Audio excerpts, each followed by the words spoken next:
for the naked desire that promises to shelter a lovesick fool,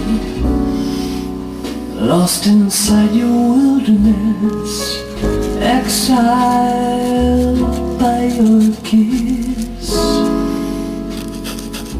I'm your silent partner in this, intoxicated on the violence of this fire, feeding the greed that burns my fingertips, suffocated on the sweetest brutality and the warmth and breath and the whispers of a liar.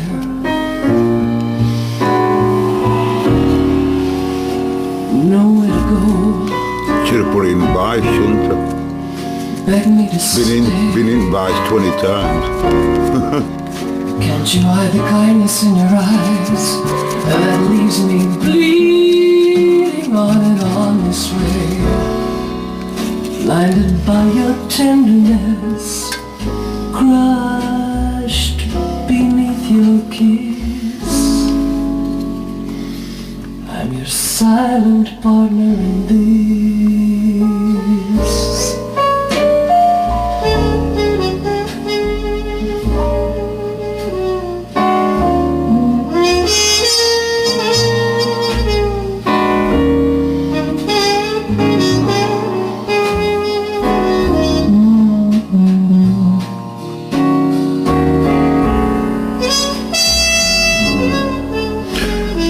Yeah, it could be a lot better, couldn't it? But, you know, if I were doing this again, folks, I wouldn't do it like this.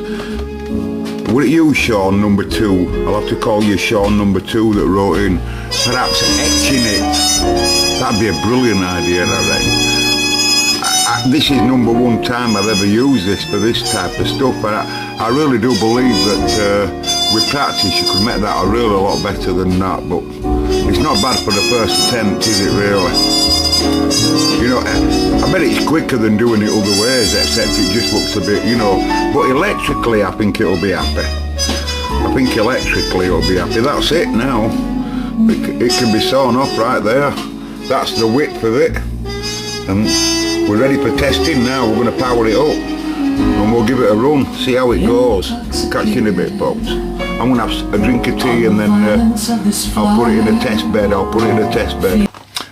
Right, people, it's got to that time now where I'm going to have to clean my volume control now, because I really need to use it for testing. So I might as well go through a whole cleaning process.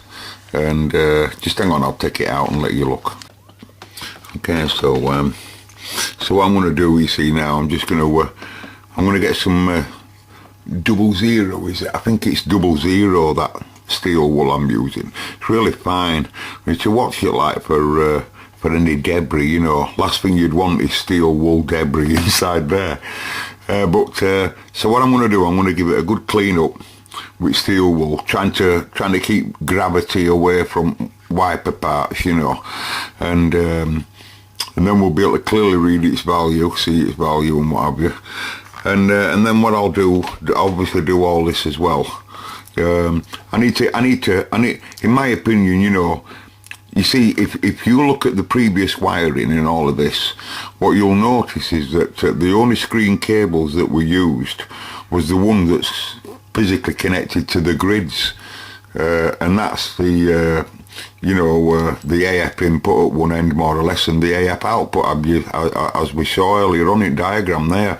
So that's why they have to keep them screened. But in my opinion, they then went on to allow the balance control to be totally unscreened, and same for the tone.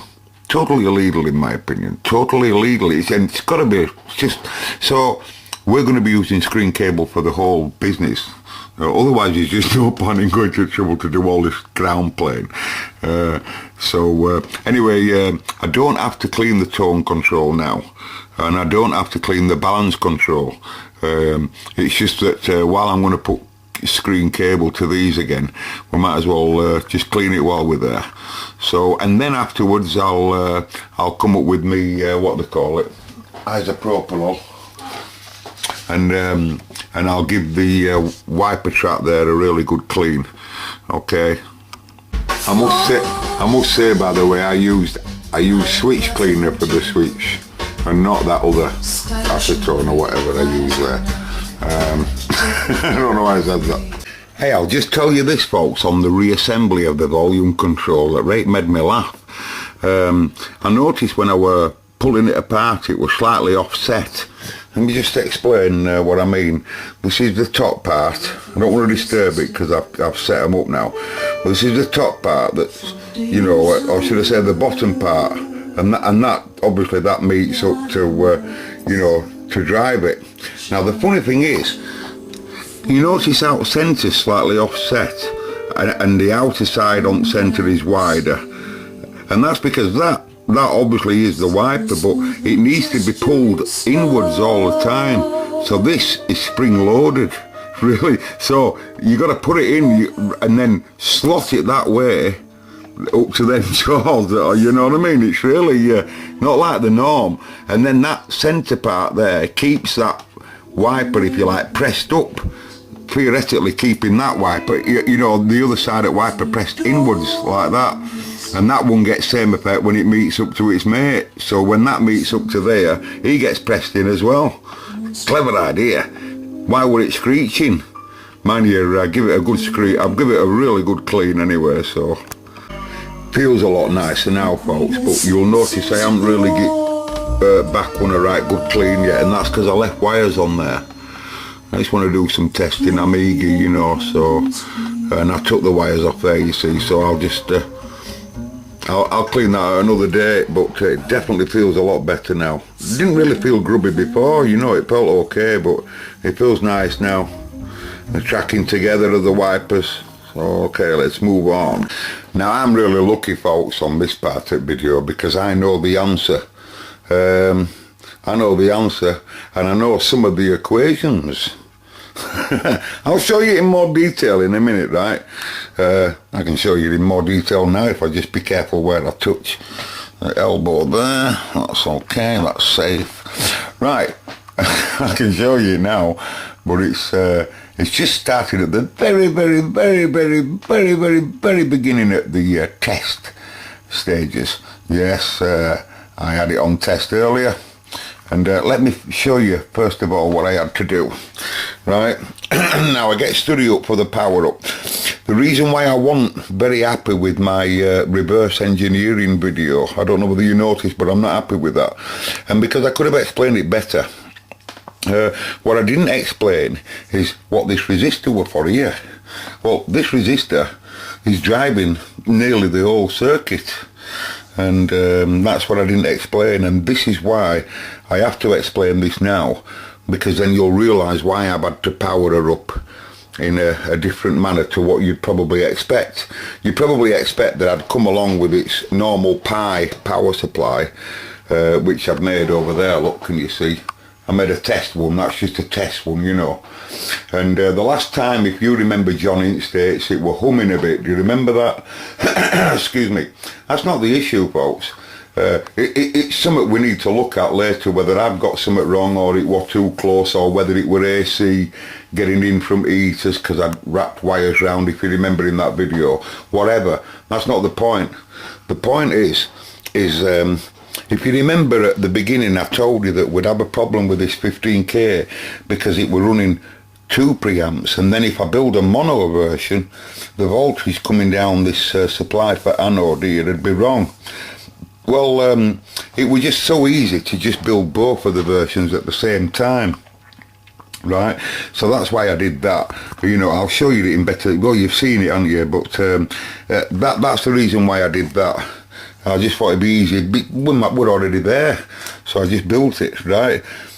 But then when I thought about the powering it up, the voltage coming along here, you see, what you've got to understand, at that end, you know, where you can look at it like this power supply here, mains comes in, then gets rectifier here, right? And then there's only one DC comes out, just one. That one DC comes out, and in this case, it went to capacitor to a cat 350 volt at 50 UF or something to deck, and then the positive red come out and goes into here. That's the positive red, right? So if I were to connect a yellow up, for example, obviously at that end, there'd be no coming here because there's no transformer in our circuit. We're only running the preamp. Now, in other words, there'd be nothing on that, theoretically, logically, there'd be nothing on that orange wire. And the old voltage characteristics of it being passing through centre at transformer, positive, right? And then this wire here coming off of one end, this orange, comes up through that resistor and goes directly then to the other capacitor that's in there, and then the positive comes back, it's on the same lead, and then, like I say, feed the grid 2, then carries on to feed all this supply. But by that time, the voltage has been changed quite considerably, right? So the best, and we're not putting a transformer in here because we're just going to look at the preamp. So now you understand that, right? And now you understand why it was important to wake it up on a power supply that I've made for the job. This one's from my 3-valve Wonder, but I'm not using it right now.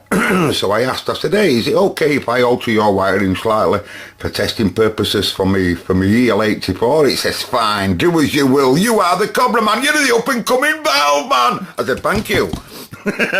So you can see here, lads, ladies and gents, I've got a negative, positive and negative coming in from me recce, and goes into cap. That black's just giving cap a negative, and I'm just taking positive and negative out. They might be the same colour, but one of them's a ground and one of them's just a positive. And he goes then, he don't connect into that resistor, but now he connects there. So all of that lot's gone, of course. So now I'm just putting positive straight there. Because you see, I'll be running my amplifier just like you always run the professional amplifiers, pre and power amp. There's 3 main types of amps, folk. You've got your preamp and power amp, or an integrated amp, or a hybrid amp, right? Now, whether it be valve or transistors, the same applies. It's either a pre and power amp, an integrated amp, where the preamplifier and the power amp are together as one on the same chassis. That's an integrated amp. Or it's a hybrid amp where it's got valves, analog equipment, as well as transistors and silicon chips and diodes. That's your hybrid types, right? That might use a combination of valves, tubes and trannies. Well, this is obviously a fully tube analog animal, including PSU, which is different to my mate's Primal Luma. Are you with me? We've got to try and keep to the analog here. So I want to use a recce. I might not use one of them. I might use a right big fancy recce me. I might use a rectifier like one of them right old rectifiers that look right nice. You know, you've seen the type. Anyway, so that's the point, right? So and also I don't like the idea of this using you know there's 2 amplifiers in the ECC83, but one has to be used for left and one has to be used for right in this case. It's nice for tidiness, I grant you, but I will be building a better preamp once I get it all rolling. But first of all, let's see what the results are. So let me show you what's going on and how the test bed is set up using downstairs scope. So this fella's going to come in. They're all been brought there for a reason, by the way, which in future you will see. Right, so mains comes out, put my audio jenny on, with no audio coming out. So my audio generator is producing a tone now at 1K, an annoying duh, but there's no coming out of it, right? Can we have this oscilloscope on, please? Variable path, right, so hold on, a bit more to put on here. Right, he's shown, and he's showing us that there were 2 volts in power supply right now. Right, what's going on then? blue, that's Sean. I want to see what's going to anodes. That was something else. Right, well, I put my specs on. They're not my, they're my workshop glasses. It's a dumb thing. Right, so now, folks, I'm just going to... I'm going to go now directly to anode. That'll be anode on... that'll be anode 1. Right, so in other words, now I've just told Sean's meter now to look at exactly what's coming in there. Sorry, there. Right, on that, at one end of that 15k. Sorry, I am not. I've now on purpose clicked me voltmeter Sean now directly to the anode, right? And this other meter here, this fella, he's going to read what's coming in on the positive here. Okay, so he's going to read the red positive. And just see whether that's right, because I've been moving around, folks, you see. So big red one. Yeah. So this green cable here, he's going to read what comes in from this capacitor, basically, right? So he is theoretically is going to read the positive there as it comes into cat, gets charged up, and then it'll come back in and feed the input supply, which is that 15k, right? And he'll step all the voltages down, as I showed before, for the anode supply. This scope now, he's connected directly to the to what would feed the power amps, the EL84s. In other words, he's looking at pre and power amp left and right channel. Top one's left, bottom one is right. The audio input coming from here will come down this cable, and it'll go straight into here. Now you'll see there's only one screened input that I've give it at the volume control, but you'll notice I've ganged them together. Now that's because that way, if I were to gang the inputs like I have there, we get one monotone coming down, as you know, and then obviously once it goes in there, the volume control splits that up into two, and both of the outputs come in and go straight to the grid, as close as we can to the grid, using their screened cables. But you'll see that they go straight to grid, and there's a bit of it. I've allowed an earth tag from each one of them. Can you see them? Right, I'll show you them when I turn it round. So basically now, what we've got now is we will have the 1 kilohertz tone going straight into left and right inputs. It's like your CD player, but going straight in, right? Why aren't you on? He is on. Right, and now what E's there for is to show you the amplification difference between as we scope around in the future. So we'll be able to look at the amplitude of the input, and it will immediately, once I get my AF load sorted out, be able to look at the trace and watch it get distorted and blah blah blah, and it's for something in the future for secret. So all the wires are as follows. This is pin 9's common, and my 2 heaters are decked. As you know, pins 4 and 5 are grounded. So that's the reason why I wanted this pin 9 as close, and so I didn't have to have it right over there and bring it, you know, I can just have it coming off at one end and trying to keep him out at where he's the only AC one. In future I may go ferrite beads and stuff like that, you know, around him to try and tidy the supply up before he gets into here, because I want the pre and power amp away from each other and the power supply in a different box. Right, so because that's what you do, it's called good behaviour, if you know what I mean.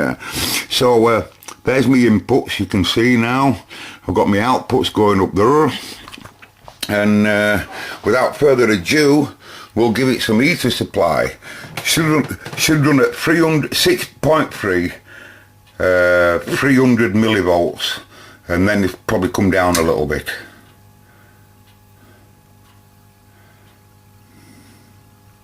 So theoretically now, folks, my heaters are rolling. My heaters will be rolling. Rolling, rolling, rolling, rolling, rolling, rolling. You can't see my heaters rolling. Bum, bum, bum, bum, bum, rolling, rolling, rolling. Wish I could just turn the lights down a bit. Just move them out of the way, Fred.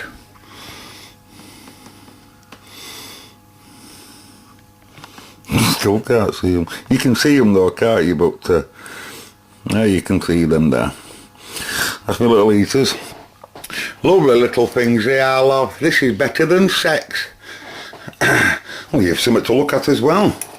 Right, so now he's going to show us the DC as soon as he gets made. Variac, he goes through there. What if I set him to? Nothing. So let's just turn him off a minute.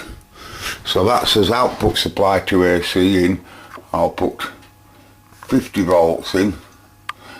He's rated at about, he's on 100 volt scale.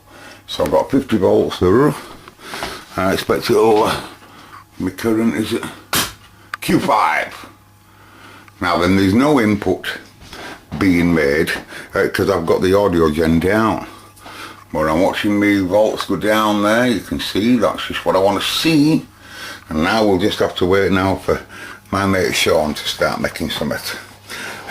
And one thing I was surprised, I've been looking at internet by the way and working out, one thing you need to do before you set a test bed up for anything, in my opinion, is look at the characteristics of the tube, of what he wants. Now I know, I can tell you that on the anode, why aren't you doing out, Sean? On the anode, right, it wants no less than 100 volts to work efficiently. And why aren't you doing out, Sean? Oh, you're supposed to be reading voltage, aren't you? Not doing that. Give it a bit more then. Okay. I've got 100 volts. So sorry. Yeah, that's okay. Just leave it like that a minute. Well, I forgot what my trailer for now. Oh, she's off now, look. It's all down to rectifier. Needs enough titty to get going. Now come down now, you've got going, because I saw you're happy at 80.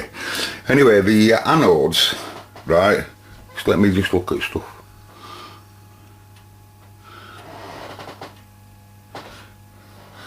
Oh, it's lovely, yes. The anodes, right, don't want any less than 100 volts and no more than 250 volts. That's at each anode, anode 1, anode 2. Or anode or anode 1, whatever you want to call it. Now what's this? I was surprised at this. This is now reading the anode voltage, right? Sean is on blue, blue comes up here and blue goes to the anode directly, right? And so Sean is theoretically now looking directly at the anode supply. While this fella is looking at the input. He's on a 1000 volt scale and he's telling us that there's about 140 volts here. So we'll have a look at, no, he says, he says he's 140 volts. He said he's 140 volts that he's making. But yet, at the anode, there's only that. That's why they run much cooler, you see. So now let's give it some audio input. And we'll see Beverly come up. Now that's my audio input, right? Now I'm going to keep it there on purpose. You just look at this, folks. This is left and right audio being produced. Can I turn that light off? Can I move that light away? What you're looking at there, ladies and gentlemen, is the audio being produced. Now then, you heard me say a minute ago that the EWC83, because that's what that is, right, is supposed to have an anode voltage of anywhere between 100 volts and 250. Go look it up, you'll see it on websites. Don't go over the 250, you'll hurt it. And don't go below the 100, you know, it won't work right. Basically, it won't do it probably any harm, but it won't work right. But there's an important factor to take into account, and that is, as the voltages change, the components that's around the circuit needs to change with them. I don't just mean the voltage control. I'm on about the whole characteristics has to be reworked out again, really, for resistances to get audio right. And now then, so I hope that's helped you, right? But I can assure you, right, that's calibrated. These two guys are calibrated to each other regarding amplitude. And you can clearly see there the amplitude difference. But one thing you might notice is that even though I've ganged my inputs together, this fella there at the bottom is ever so slightly smaller in amplitude than the top one. And basically what that's saying is one of the amplifiers is more efficient than the other, or working better than the other. But you can clearly see that the beautiful traces, the beautiful, let me just lower them down a bit. And we'll put the amp through a bit of paces. I'll zoom up onto the scope and I'll give the amp more input, which in effect will make it produce much more output. You see it rapidly coming up. So we're really working it.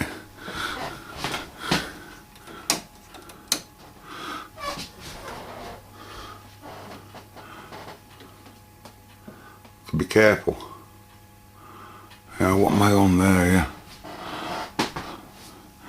I've really got scope right turned fully down. Oh no, look at that. That channel is fully down, it won't go any further down, and so is that one. They're fully down.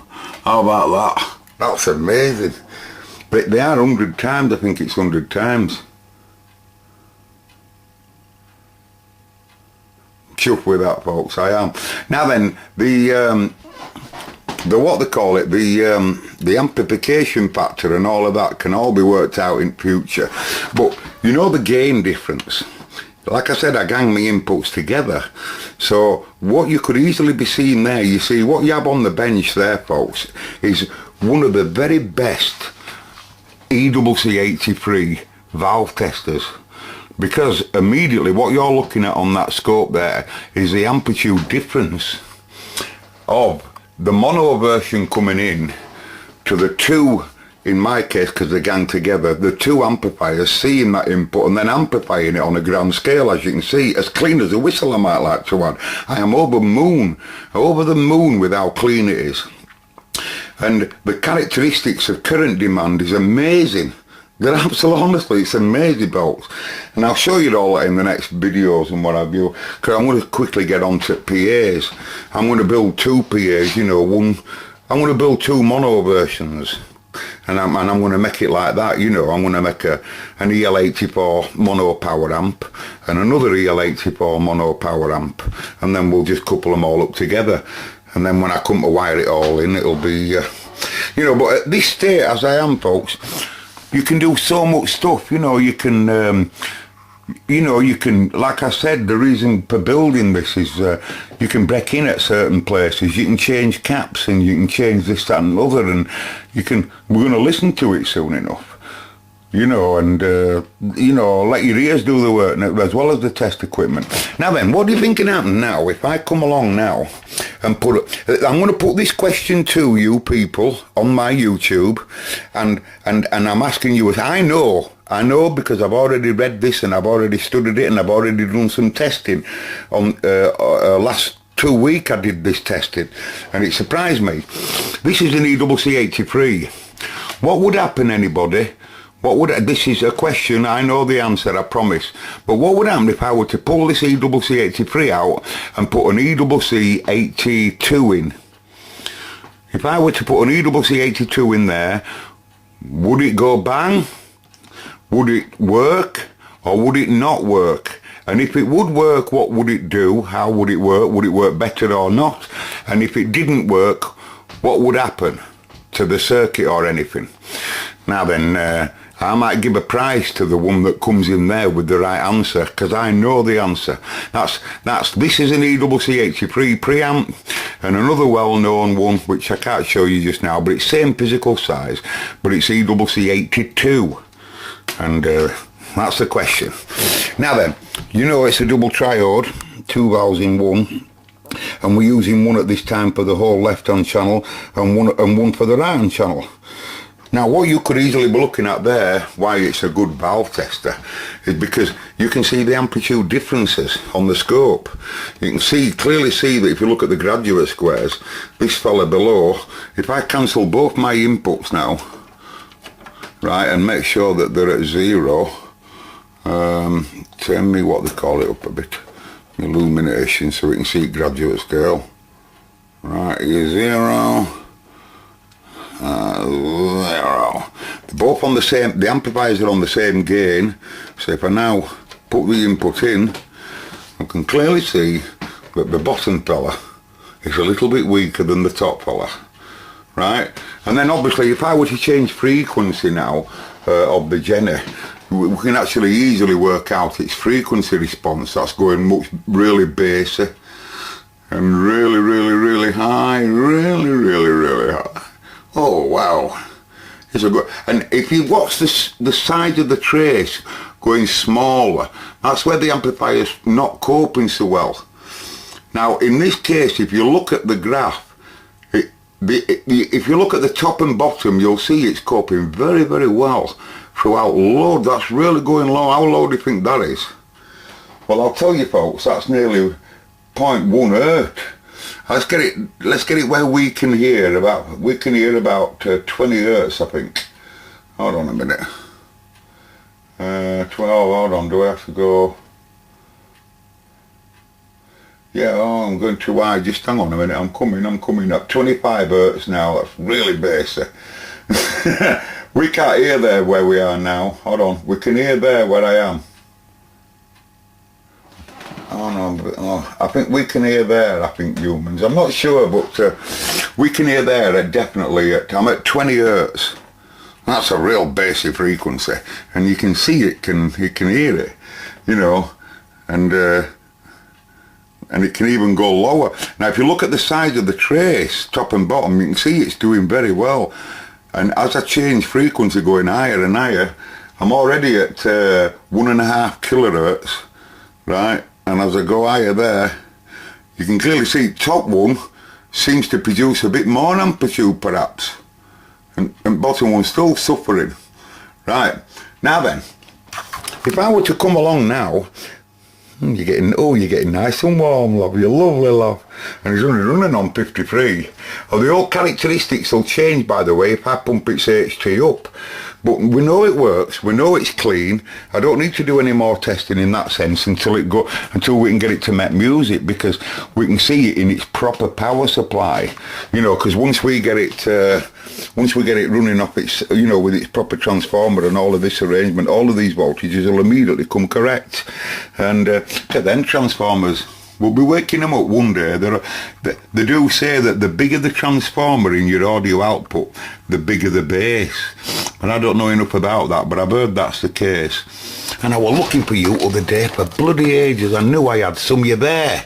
If anyone's got some of that diameter, send me some. Just send me some, and I'll throw a valve amp through your bedroom window at 4 o'clock in the morning. Right, so folks, that's it. I'm really chuffed with that. We'll end this video there. You can see I am there. You've seen me clean. I can't really show you this because while I'm touching it, I'm grounding it, but it's nice and clean now, folks. But I'm grounding certain pins as I'm grabbing it, you see. That's me turning amp up, by the way. The amp were only half on, or a bit lower than that. All that shaking with me touching pins as I'm turning it, you know. But yes, it's looking forward to wearing it, ladies and gentlemen. I really am. And we'll give that, you know, like I say, I'll build in it, you know, like I say, I'm not happy with how I've done that, but I had to do it like that, ladies and gents, for ground. It's so important on a preamp, but at least you get, you know, you can clearly see it's paid off. Now, what we're getting at, that's right. If I were to come along now and put another EWC83 in, you could find that the whole amplification changes, whereas this fella, you know, ends up being bigger than that. And that's because, like I say, these are two separate tubes in here. So over time, one of them in the circuit that it's been in for years, for example, could have been working harder than the other one. So over time, it's gone softer. So you end up with a situation where they're not absolutely identical. And apparently the one are absolutely identical when they come out at factory, right? So in my case, I'll be going through my EWC83 storeroom, which there isn't many, but I'll be trying to find one, because them tones are ganged together there at the volume as I've done. And now I'm going to try and find one. Well, a best idea would be to, yeah, I'll now try to find one, you see, that's got the same amplitude, you know, because if not, I'll have to put a balance control on it, you know, to get it correct, which is no problem. But another problem I don't like in that where it was is they only had the screen cables on volume control. Like I said earlier, if I'm putting a balance on, or a bass, or a treble, I think they should all have screen cable. I'm well grounded myself. Anyway, I'm out of here, people. I hope you're happy like me. Can we see it with lights out?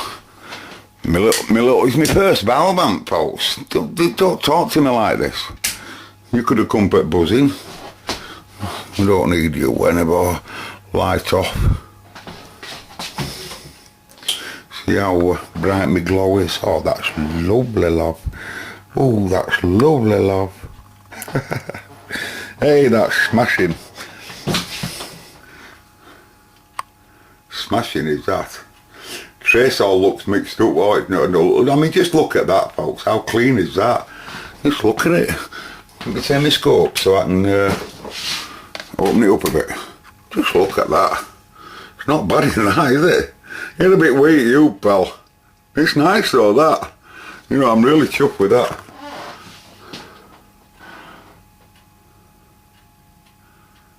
Oh, it's beautiful, that. I'm telling you.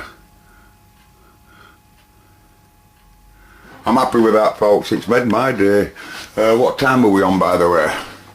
It's Sunday evening, and a cup of tea, and I think it'll be what, before off bedtime. Aye. I'm happy with that, folks. All the best. That were at 1300, by the way, 1.3k. Catch you later, everybody.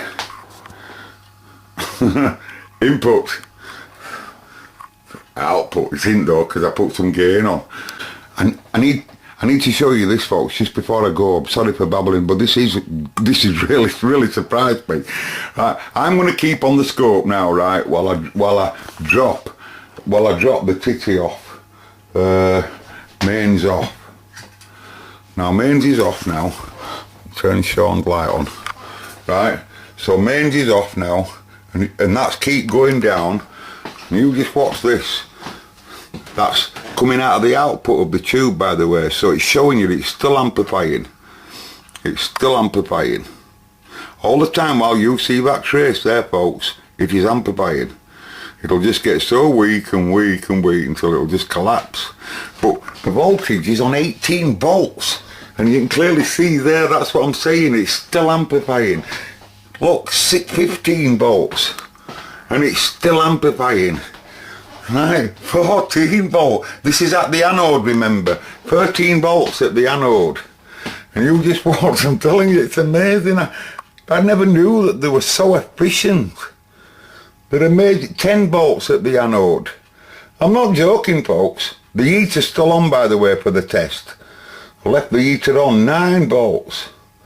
Right? 8 volts nearly. 7 volts, taking some time to discharge. There it goes. Scope says I'm struggling to see signals now, and I'm at 6.8 volts. 6.8 volts. And it's just falling away. That's the charge that's in the cap, you see. So that's the reservoir. That's the input still coming in, just same. Look at that, it's at 5 volts, it's at the same. Look, it's still trying, Little 83, a little 83 wants to make some music tomorrow, or very soon. Goodbye, folks, all the best.